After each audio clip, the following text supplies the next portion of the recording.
Hi friends, hour ఇవాళ వీడియోలో ఏం చేయబోతున్నామంటే బీటెక్ బీఈలో సిఎస్సి బ్రాంచ్కి ఎందుకు అంత డిమాండ్ ఉంది అంటే సిఎస్సి బ్రాంచ్లో తీసుకున్న స్టూడెంట్స్ ఎలాంటి జాబ్స్ చేయాలి, ఓన్లీ సాఫ్ట్వేర్ కంపెనీలో వచ్చే జాబ్స్ ఓన్లీ సిఎస్సి వాళ్ళకైనా, మెకానికల్ సివిల్ ట్రిప్లీ వాళ్ళకి ఇంకెలాంటి జాబ్స్ ఏమి ఉండవా, దానికోసం ఈ వీడియో చేస్తున్నారు. దీంట్లో ఓన్లీ సిఎస్సిఏ కాకుండా మిగతా బ్రాంచ్లు సివిల్, మెకానికల్, ట్రిప్లీ కూడా బేస్ చేసుకొని దీంట్లో మీకు ఎక్స్ప్లెయిన్ చేస్తున్నాను.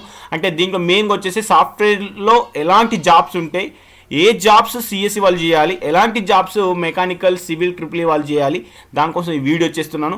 సో ఈ వీడియో ముందు ఒక చిన్న రిక్వెస్ట్ ఏంటంటే ఫ్రెండ్స్, ఇంతవరకు నా ఛానల్ మీరు సబ్స్క్రైబ్ చేయనట్లయితే యూట్యూబ్కి వెళ్ళేసి ఇక్కడ జైపాల్ లాండే అని చెప్పేసి సెర్చ్ చేయండి. సెర్చ్ చేసేటోనే మీకు ఫస్ట్ లింక్ ఇలా ఓపెన్ అవుతుంది. ఇక్కడ సబ్స్క్రైబ్ అవుతుంది, దాని పక్కన బెల్ ఐకన్ క్లిక్ చేయడం ద్వారా నేను ఏ వీడియో చేసినా అందరికంటే ముందుగా అప్డేట్ రూపంలో మేము మెయిల్కి వస్తాయి. ఇక మనం పాయింట్స్ అనేది డిస్కస్ చేద్దాం.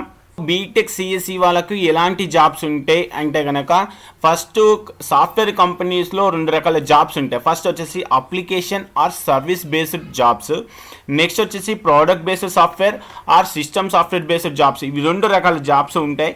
సో దీంట్లో నేను టర్మ్స్ అయితే గుర్తుపెట్టుకోండి, అప్లికేషన్ అయినా సర్వీస్ బేస్డ్ జాబ్స్ అని రెండు కూడా సేమే. అలాగే ప్రోడక్ట్, సిస్టమ్ సాఫ్ట్వేర్ ఈ రెండు కూడా సేమ్. ఇవి ఓన్లీ 2 కేటగిరీస్ ఉన్నాయి. 2 కేటగిరీస్ గురించి మీకు టోటల్గా దీంట్లో ఎక్స్ప్లెయిన్ చేస్తాను. ఎవరు అప్లికేషన్ రిలేటెడ్ జాబ్ చేయాలి, ఎవరు ప్రోడక్ట్ బేస్డ్ రిలేటెడ్ జాబ్ చేయాలి అనేది దీంట్లో మీకు ఎక్స్ప్లెయిన్ చేస్తాను. నెక్స్ట్ దీంట్లో డిఫరెన్స్ కూడా మనం చెక్ చేద్దాం, అసలు ఏంటి దానికంటే అప్లికేషన్ సాఫ్ట్వేర్కి ఉన్న ప్రోడక్ట్ బేస్డ్ సాఫ్ట్వేర్కి డిఫరెన్స్ ఏంటి అనేది. అంటే ఫస్ట్ ఇక్కడ చూడండి, సర్వీస్ బేస్డ్ కంపెనీస్ ఏంటి, ప్రోడక్ట్ బేస్డ్ కంపెనీస్ ఏంటి, ఫస్ట్ అవి చూద్దాం. ఇక్కడ service based companies TCS, Wipro, Infosys ఇవన్నీ ఏంటంటే సర్వీస్ బేస్డ్. సో ఈ సర్వీస్ దేనిపైన చేస్తున్నారు అంటే, ఇప్పుడు ఫర్ ఎగ్జాంపుల్ ఒక సాఫ్ట్వేర్ తీసుకుందాం అనుకోండి, ఆ సాఫ్ట్వేర్ జావా పైన డెవలప్ చేశారు. సో ఆ జావా ఎవరిది అంటే కనుక ఇక్కడ సన్ మైక్రో సిస్టమ్ వాళ్ళది. సో ఇక్కడ జావా అనే సాఫ్ట్వేర్ని బేస్ చేసుకొని ఒక అప్లికేషన్ డెవలప్ చేస్తున్నారు. ఇక సర్వీస్ బేస్డ్ కంపెనీస్ వచ్చేసి టీసీఎస్, ఇన్ఫోసిస్, విప్రో. సో వీళ్ళు చేసే అప్లికేషన్స్ అన్నీ కూడా దేనిపైన డిపెండ్ అయి ఉంటాయంటే, ఇక్కడ ఏవైతే మీకు లిస్టులు ఇచ్చానో Apple, Oracle, Facebook, Sun Microsoft, Red Hat, so ఇక్కడ ఉన్న ఈ ప్రోడక్ట్ని బేస్ చేసుకొని వాళ్ళు అప్లికేషన్ డెవలప్ చేస్తారు. సో ఇక్కడ ఇవన్నీ ఇటు సైడ్ ఉన్నాయి ఏంటంటే, లెఫ్ట్ సైడ్ ఉన్నాయి అని వచ్చేసి మీకు application related software companies. So it's right side ఏవైతే మీకు ఐకాన్లు కనిపిస్తున్నాయి అవన్నీ product based companies. Product based కంపెనీస్లో జాబ్ అనేది చాలా ఇంపార్టెంట్. సో అప్లికేషన్ సాఫ్ట్వేర్లో ఏమవుతుందంటే, ఎప్పుడైనా ప్రాజెక్ట్స్ కనుక వచ్చాయనుకోండి, రిక్రూట్మెంట్ వెరీ హైగా ఉంటుంది. ఒకవేళ ప్రాజెక్ట్స్ ఏం రాలేదనుకోండి, అప్లికేషన్స్ కూడా తగ్గిపోతూ ఉంటాయి. సో అట్లాంటప్పుడు ఏంటంటే ఈ టీసీఎస్, ఇన్ఫోసిస్, ఐబీఎంలో ఏంటంటే ఎప్పుడు రిక్రూట్మెంట్ హై ఉంటుందో తెలియదు, ఎప్పుడు డౌన్ అవుతుందో. బట్ ప్రోడక్ట్ బేస్డ్ వచ్చేసి సో రిక్రూట్మెంట్ చాలా తక్కువ ఉంటుంది. బట్ దీంట్లో కనుక జాబ్స్ కనుక వస్తే సో మన లైఫ్ స్టైల్ అనేది చేంజ్ అయిపోతుంది. Hardware, system software, application software అని చెప్పేసి ఒక మొబైల్ ఫోన్ కనుక తీసుకున్నట్లయితే అది ఓన్లీ హార్డ్వేర్ ఉంటుంది. హార్డ్వేర్లో మనం ఏం చేస్తామంటే ఆండ్రాయిడ్ అని ఓఎస్ ఇస్తాం. ఆండ్రాయిడ్ అని ఓఎస్ ఇచ్చినప్పుడే మనకి ఏంటంటే ఆ టచ్ స్క్రీన్ కానీ లేకపోతే మనం బటన్స్ ప్రెస్ చేస్తాం అంటే మౌస్ ఈవెంట్స్, కీబోర్డ్ ఈవెంట్స్ అవన్నీ కూడా వర్క్ అవుతాయి. సో దేనిపైన డిపెండ్ అయి ఉంటుందంటే సిస్టమ్ సాఫ్ట్వేర్ పైన డిపెండ్ అయి ఉంటుంది. అంటే ఇక్కడ హార్డ్వేర్ ఉంది, నెక్స్ట్ సిస్టమ్ సాఫ్ట్వేర్ ఉంది, అంటే ఆండ్రాయిడ్ ఉంది, నెక్స్ట్ వచ్చేసి అప్లికేషన్స్ అంటే ఫేస్బుక్, వాట్సాప్, ట్విట్టర్ ఇవన్నీ కూడా ఈ 2 వర్క్ అవుతున్నప్పుడు హార్డ్వేర్ వర్క్ కావాలి, అలానే మీ ఆండ్రాయిడ్ వర్క్ కావాలి, అప్పుడే అప్లికేషన్స్ అనేది వర్క్ అవుతాయి. అంటే ఇక్కడ మనం చేసే అప్లికేషన్ దేనిపైన డిపెండ్ అయి ఉంటుందంటే ప్రోడక్ట్ బేస్ చేసుకొని ఉంటుంది. అంటే ఇక్కడ ప్రోడక్ట్, సిస్టమ్ సాఫ్ట్వేర్ రెండు కూడా సేమే, మీ డిఫరెన్స్ ఏం లేదు. సో ఇక్కడ ప్రోడక్ట్ బేస్డ్ అంటే ఆండ్రాయిడ్ అనేది ఒక ప్రోడక్ట్ బేస్డ్ సాఫ్ట్వేర్. సో ఇక్కడ ఆండ్రాయిడ్ యూజర్స్ ఎక్కువ మంది ఉంటారా, వాట్సాప్ యూజర్స్ ఎక్కువ మంది ఉంటారంటే ఆండ్రాయిడ్ యూజర్స్ ఎక్కువ మంది ఉంటారు. ఎందుకనంటే వాట్సాప్ కొంతమంది ఇన్స్టాల్ చేసుకోవచ్చు, ఇన్స్టాల్ చేసుకోవచ్చు. బట్ ఆండ్రాయిడ్ మొబైల్ ఉన్న ప్రతి user compulsory Android software use చేయాల్సిందే. ఇది హార్డ్వేర్, సిస్టమ్ సాఫ్ట్వేర్కి, అప్లికేషన్ సాఫ్ట్వేర్కి ఉన్న డిఫరెన్స్. సో ఫిగర్ చూస్తే మీకు అర్థమై ఉంటుంది. ఫస్ట్ హార్డ్వేర్కి ఇంపార్టెన్స్ ఉంటుంది, నెక్స్ట్ సిస్టమ్ సాఫ్ట్వేర్కి ఇంపార్టెన్స్ ఉంటుంది, లాస్ట్ ప్రయారిటీ వచ్చేసి అప్లికేషన్ సాఫ్ట్వేర్కి ఇంపార్టెన్స్ ఉంటుంది. సో నెక్స్ట్ వచ్చేసి అప్లికేషన్స్ అంటే మీకు ఇప్పటికీ అర్థమైపోతుంది, యూట్యూబ్ కానీ, వాట్సాప్ కానీ, ట్విట్టర్ కానీ ఇవన్నీ అప్లికేషన్ సాఫ్ట్వేర్స్. అప్లికేషన్ సాఫ్ట్వేర్స్ ఎవరైనా డెవలప్ చేయొచ్చు, మెకానికల్, సివిల్, ట్రిపుల్ ఎవరైనా డెవలప్ చేయొచ్చు. సో ఇవన్నీ application software related icons. Next వచ్చేసి ప్రోడక్ట్ బేస్డ్ కంపెనీస్ అంటే Apple, Oracle, Facebook, Sun Microsystems. So ఇవన్నీ కూడా ప్రోడక్ట్ బేస్డ్ కంపెనీస్. సో ఇప్పుడు దీంట్లో కొన్ని కంపెనీస్ ఏంటంటే ఆ కంపెనీ ప్రోడక్ట్ ఉంటుంది, as well as the service కూడా ఉంటుంది. ఇప్పుడు అమెజాన్ తీసుకున్నారు అనుకోండి, అమెజాన్ వాళ్ళు రెండు కూడా ప్రొవైడ్ చేస్తున్నారు, అంటే సర్వీస్ ప్రొవైడ్ చేస్తున్నారు, అలాగే వాళ్ళు ప్రోడక్ట్ కూడా ప్రొవైడ్ చేస్తున్నారు. సో చాలా కంపెనీస్ డ్యూయల్ రోల్ కూడా చేసే కంపెనీస్ కూడా ఉన్నాయి. సో మనం ఎలాంటి జాబ్ చూస్ చేసుకోవాలంటే ప్రోడక్ట్ బేస్డ్ జాబ్స్ చూస్ చేసుకోవాలి. సో ఇప్పుడు గూగుల్ ఉంది, గూగుల్లో 2 రకాల జాబ్స్ ఉంటే ఒకటి వచ్చేసి అప్లికేషన్ సాఫ్ట్వేర్ జాబ్ ఉంటుంది, అలాగనే ప్రోడక్ట్ బేస్డ్ జాబ్స్ కూడా ఉంటాయి. సో గూగుల్ డ్యూయల్ రోడ్ చేస్తుంది, అలాగే అమెజాన్ కూడా ఉంది, అలాగే ప్రోడక్ట్స్ ప్లస్ అప్లికేషన్ చేసే కంపెనీస్ కూడా ఉన్నాయి. సో దానికి మన జాబ్ రోల్ అనేది ఇంపార్టెంట్. నెక్స్ట్ వచ్చేస్తే ఫస్ట్ వచ్చేసి సర్వీస్ బేస్డ్ జాబ్స్, అంటే application based jobs, service based రెండు కూడా సేమే. So first service based jobs గురించి కూడా మనం నేర్చుకుందాం. సో సర్వీస్ బేస్డ్ జాబ్స్ ఇందాక చెప్పాను, TCS, Infosys, Wipro, Cognizant. So ఈ వీక్లో రిక్రూట్మెంట్ ఎలా ఉంటుంది అంటే మాస్ రిక్రూటర్, అంటే నెంబర్ ఆఫ్ పోస్టులు ఎప్పుడు ఖాళీ అవుతూనే ఉంటాయి, కొత్త అప్లికేషన్స్ వస్తూనే ఉంటాయి.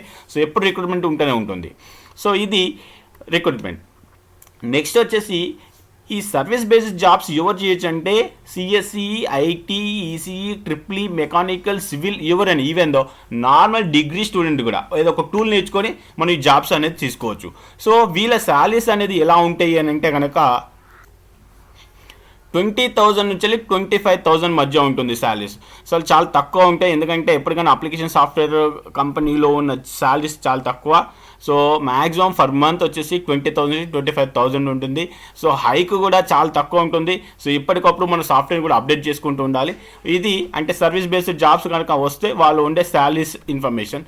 సర్వీస్ బేస్డ్ జాబ్ దేనిపైన డిపెండ్ అయి ఉంటుంది అంటే .NET లేదంటే ఎక్లిప్స్ ఇలాంటి టూల్స్ పైన డెవలప్ అయి ఉంటుంది. సో నెక్స్ట్ వచ్చేసి అంటే డెవలప్మెంట్ కూడా చాలా తక్కువ, అంటే చాలా తక్కువ కోడింగ్తోనే మనం అప్లికేషన్స్ నుండి డెవలప్ చేసుకోవచ్చు. సో ఇవి ఏంటంటే కొన్ని ఒక 4-5 ఇయర్స్ జాబ్ చేస్తే మనకి బోర్ వస్తుంది. సో శాలరీ హైక్స్ కూడా చాలా తక్కువ ఉంటాయి.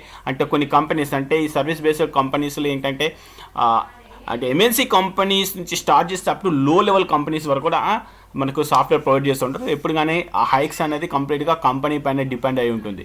సర్వీస్ బేస్డ్ జాబ్స్ చేయాలంటే మనకు రిక్వైర్మెంట్ ఏం కావాలి అంటే ఒక నాలెడ్జ్ కావాలి, అంటే టూల్స్ పైన నాలెడ్జ్. ఇందాక మీరు చెప్పిన .NET లేదంటే ఎక్లిప్స్ పైన ఏదో ఒక టూల్ పైన మనం నేర్చుకొని ఉంటే ఎనఫ్. అలానే కమ్యూనికేషన్ స్కిల్స్, అప్టిట్యూడ్. సో ఈ 3 స్కిల్స్ కనుక ఉంటే మన సర్వీస్ బేస్డ్ జాబ్స్ అనేది ఒక 3 మంత్స్లో మన జాబ్ అనేది కొట్టవచ్చు. నెక్స్ట్ వచ్చేసి product based jobs is very very important. So మనకి సాఫ్ట్వేర్ కంపెనీలో జాబ్ అంటే ఒక వాల్యూ ఉన్న జాబ్ ఏదంటే ప్రోడక్ట్ బేస్డ్ జాబ్స్. సో ఇందాక మీరు చెప్పాను అమెజాన్, గూగుల్, మైక్రోసాఫ్ట్, అడాప్. సో వీళ్ళు ఏంటంటే ప్రోడక్ట్ కమో సర్వీస్ ఈ రెండు కూడా ఉంటాయి. దీంట్లో ఓన్లీ మన ప్రోడక్ట్ గురించి నేర్చుకుందాం. సో ఈ ప్రోడక్ట్ బేస్డ్ జాబ్స్ అనేవి చాలా తక్కువ ఉంటాయి. సో దాంట్లో ఎంత ఫిల్టర్ చేస్తారంటే చాలా ఫిల్టర్ చేసి సో దాంట్లో రిక్రూట్ అనేది జరుగుతుంది. సో ఒకవేళ దాంట్లో జాబ్ కనుక వస్తే మన లైఫ్ స్టైల్ అనేది చేంజ్ అయిపోతుంది. సో ఇక్కడ మనకి ప్రోడక్ట్ బేస్డ్ జాబ్స్లో చాలా స్ట్రాంగ్ స్కిల్స్ ఉండాలి. ప్రోడక్ట్ బేస్డ్ కంపెనీస్లో శాలరీస్ ఎలా ఉంటాయంటే పర్ మంత్ 50,000 నుంచి 1 lakh వరకు ఉంటుంది. హైక్స్ కూడా ఆ రేంజ్లో ఉంటాయి. సో మనకు ప్రోడక్ట్ బేస్డ్ కంపెనీస్లో ఇచ్చినంత శాలరీస్ అప్లికేషన్ కంపెనీస్లో ఎక్కడ కూడా ఇవ్వరు. సో అంత శాలరీస్ ఉంటాయి. నెక్స్ట్ వచ్చేసి ప్రోడక్ట్ బేస్డ్ కంపెనీస్ ఏంటంటే క్వాలిటీ ప్రోడక్ట్ ఉంటుంది, best learning, challenging work, variety of the work for every day. It's different roles ఉంటాయి. వీటిలో కనుక జాబ్ వస్తే కనుక మన నాలెడ్జ్ని ఎవ్రీ డే ఎప్పటికప్పుడు అప్డేట్ చేసుకుంటూ ఉండాలి. ఇది product based companies.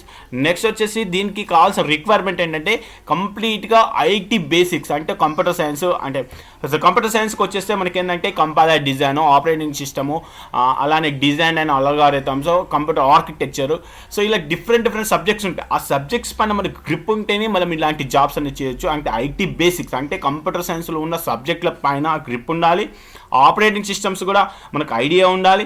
Next programme development skills, అంటే 3 కేటగిరీస్. బట్ అప్లికేషన్కి వచ్చేస్తే జస్ట్ ఒక ప్రోగ్రామ్ డెవలప్ చేయడానికి వస్తే సరిపోతుంది. బట్ ఇక్కడ ప్రోడక్ట్ బేస్డ్ సాఫ్ట్వేర్కి వస్తే so we need to learn all computer subject plus operating systems, next program. ఈ 3 స్కిల్స్ ఉంటే మనం ఇలాంటి జాబ్స్ అనేది తీసుకొచ్చుకోవచ్చు. సో ఈ ప్రోడక్ట్ బేస్డ్ జాబ్స్ ఎవరు ఎక్కువగా కొడతారు అని అంటే కనుక so product based jobs maximum CSC స్టూడెంట్స్కి ఎక్కువ వస్తాయి. ఎందుకంటే కనుక ఆ సిఎస్సి స్టూడెంట్స్కి ఆ ప్రోడక్ట్ బేస్డ్ జాబ్స్ ఇందాక మీకు ఏదైతే స్లైడ్ చూపించానో ఐటీ బేసిక్స్, ఆపరేటింగ్ సిస్టమ్, ఈ సబ్జెక్ట్స్ అన్నీ కూడా వాళ్ళకి సిఎస్సి బ్రాంచ్లు వస్తాయి కాబట్టి వాళ్ళకు ఈజీగా అలాంటి జాబ్స్ కొట్టే ఛాన్సెస్ ఉన్నాయి. సో కంపెనీస్ వాళ్ళు కూడా ఏం చేస్తారంటే ఎవరైతే సిఎస్సి ఐటీ స్టూడెంట్స్ ఉంటారో సో వాళ్ళకి ప్రోడక్ట్ బేస్డ్ జాబ్స్ ఇవ్వడానికి ట్రై చేస్తారు. నెక్స్ట్ కమింగ్ టు అప్లికేషన్స్ వచ్చేసి ఈ అప్లికేషన్ జాబ్స్ ఎవరైనా చేయొచ్చు అని ఇందాక ఏదైతే చెప్పాను మీకు. సో అప్లికేషన్ జాబ్స్ ఎవరైనా చేయొచ్చు, CSC, EC, triple mechanical, IT ఎవరైనా కూడా చేయొచ్చు. బట్ ఇక్కడ సిఎస్సి వాళ్ళు, ఐటీ వాళ్ళు చేసే జాబ్స్ మనకి ఏంటంటే ప్రోడక్ట్ బేస్డ్ జాబ్సే ఉంటాయి. సో మన ఫస్ట్ ప్రయారిటీ అయితే ప్రోడక్ట్ బేస్డ్ జాబ్కి ఇవ్వాల్సిందే. సో మీకు బీటెక్ సిఎస్సిలో సీట్ వచ్చి బీటెక్ సిఎస్సి కంప్లీట్ అయిపోతే కనుక మీకు జాబ్ కావాలంటే ప్రోడక్ట్ బేస్డ్ జాబ్స్ కొట్టడానికి ట్రై చేయండి. సో నాకు ఏదో ఒక జాబ్ కావాలంటే కనుక దానికోసం ఓన్లీ సిఎస్సి చేయాల్సిన అవసరం లేదు. Mechanical, civil, triple E, normal degree students can also do software job, but they will get only application related software jobs. So that is the importance of the computer science. So computer సైన్స్లో ఎవరైతే students join అవుతారో వాళ్ళ target ఒకటే పెట్టేసుకోండి, only product based కంపెనీస్లో job కావాలని. So ఎవరు కూడా ఏంటంటే సో వీళ్ళకి రాదా సార్ మరి మెకానికల్ సివిల్ కూడా ప్రోడక్ట్ బేస్డ్ జాబ్స్ రాదా అంటే సో వాళ్ళకు కూడా వస్తాయి. బట్ 2-3 ఇయర్స్ ఏంటంటే ఇక్కడ ఐటీలో ఏవైతే సబ్జెక్ట్స్ ఉంటాయో ఈ ఐటీ సబ్జెక్ట్స్ కూడా మీరు కనుక నేర్చుకుంటే మెకానికల్ సివిల్ వాళ్ళు కూడా కొట్టవచ్చు. But highly impossible to do product based jobs for civil, mechanic, triple EC students. నాకు తెలిసి ఇప్పటివరకే మీకు అర్థమై ఉంటుంది ఇంపార్టెన్స్ ఏంటి, సిఎస్సి బ్రాంచ్కి ఇంపార్టెన్స్ ఏంటి అనేది.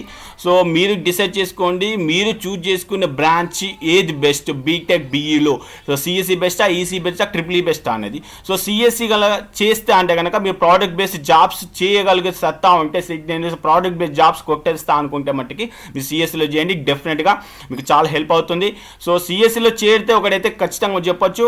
సో ఫస్ట్ మీకైతే ప్రోడక్ట్ బేస్డ్ జాబ్ వస్తుంది, లేదంటే అప్లికేషన్ రిలేటెడ్ జాబ్ వస్తుంది. కంపల్సరీగా బీటెక్ సిఎస్సి ఐటీ కనుక చేస్తే మీకు ఇదర్ ఫస్ట్ కేటగిరీ ఆ సెకండ్ కేటగిరీ ఏదో ఒక కేటగిరీలో జాబ్ వచ్చే ఛాన్సెస్ ఉన్నాయి. నెక్స్ట్ కమింగ్ వీడియోస్ ఏం చేస్తానంటే civil importance, mechanical, triple EC each and every branch గురించి కూడా వాటి ఇంపార్టెన్స్ ఏందనేది మీకు కమింగ్ వీడియోలో చెప్తాను. సో ఫ్రెండ్స్, మీరు ఇలాంటి అప్డేట్స్ ఎప్పటికప్పుడు పొందాలంటే మర్చిపోకుండా యూట్యూబ్లో జైపాల్ లాండ్ అని చెప్పి సెర్చ్ చేసి ఇక్కడ పక్కన ఉన్న రెడ్ కలర్ బటన్ క్లిక్ చేయండి. దాని తర్వాత బెల్ ఐకాన్ వస్తుంది, బెల్ ఐకాన్ క్లిక్ చేయడం ద్వారా చేయబోయే వీడియోస్ అని అప్డేట్ రూపంలో మీ మెయిల్కి వస్తాయి. ఇంతకుముందు టీఎస్, ఎంసెట్, ఈసెట్, ఐసెట్ 2018లో చాలా వీడియో చేశాను. సో 2019లో కూడా ఆల్ సెట్స్కి సంబంధించిన ఇన్ఫర్మేషన్ ఎప్పటికప్పుడు అప్డేట్ రూపంలో ఇస్తూనే ఉంటాను. అలాంటి వీడియోస్ కోసం మర్చిపోకుండా సబ్స్క్రైబ్ బటన్ క్లిక్ చేయండి. ఓకే ఫ్రెండ్స్, జై హింద్.